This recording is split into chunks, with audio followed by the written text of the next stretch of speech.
আসন নিয়ে কোন রকম খেলার চেষ্টা যদি কেউ করে, দাঁত ভাঙা জবাব দেয়া হবে। যদি আমি পরীক্ষায় পাশ না করতে পারি, আপনারা আমাকে ভবিষ্যতে আর ভোট দিয়েন না। আপনারা তো আমারে দেখা ভোট দিচ্ছেন, কোন মার্কা দেখা না। তাহলে আমারও জবাব দিতে হবে আপনাদের কাছে। এর মাঝখানে কিন্তু আর কোনো লাইন ঘাট নাই। সেই কারণেই আপনাদের কাছে আমি এই নির্বাচনের 5টা বছর আপনাদের কাছে আমি চেয়ে নেই। যদি আমি পরীক্ষায় পাশ না করতে পারি, আপনারা আমাকে ভবিষ্যতে আর ভোট দিয়েন না। আর যদি আমি পরীক্ষায় পাশ করি, যদি উন্নয়নের দৃশ্যমান ছোঁয়া আপনার এলাকায় লাগে, তাহলে আপনাদের কাছে আমার বিনীত অনুরোধ থাকবে, যেই মানুষ সৎ, শিক্ষিত, যোগ্য, যেই মানুষ আপনার হক মেরে নিবে না, যেই মানুষ আপনার জন্যই কাজ করবে, সেই মানুষটাকে আপনারা ভোট দিবেন, সেই মানুষটাকে আপনারা একটা সুযোগ দেবেন। আর আমি যেহেতু স্বতন্ত্র প্রার্থী,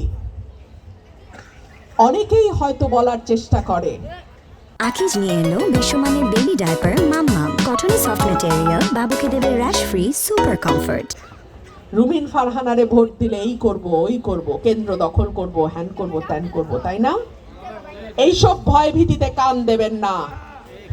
এই আসনের দিকে জাতীয় এবং আন্তর্জাতিক গণমাধ্যমের নজর থাকবে, আমি পরিষ্কার বলে দিলাম। এই আসন নিয়ে কোন রকম খেলার চেষ্টা যদি কেউ করে, দাঁত ভাঙা জবাব দেয়া হবে। আমার শক্তি আমার এলাকার ভোটার, আমার শক্তি আমার এলাকার ভাইয়েরা, আমার শক্তি আমার এলাকার মানুষের ভালোবাসা। এই শক্তি যার সঙ্গে থাকে, কোন শক্তির সাধ্য নাই আমাদেরকে পরাজিত করে। এই আসনে আমার জয় যদি হয়, সেই জয় হবে আমার ভোটারের। আমার জয় যদি হয়, সেই জয় হবে আমার নেতাকর্মীর। আমার জয় যদি হয়, সেই জয় হবে সরাইল এবং আশুগঞ্জের। সুতরাং আমি যদি এমপি নির্বাচিত হই, আমার সরাইল আশুগঞ্জের মানুষ এমপি নির্বাচিত হয়েছে বলে আমরা ধরে নেব।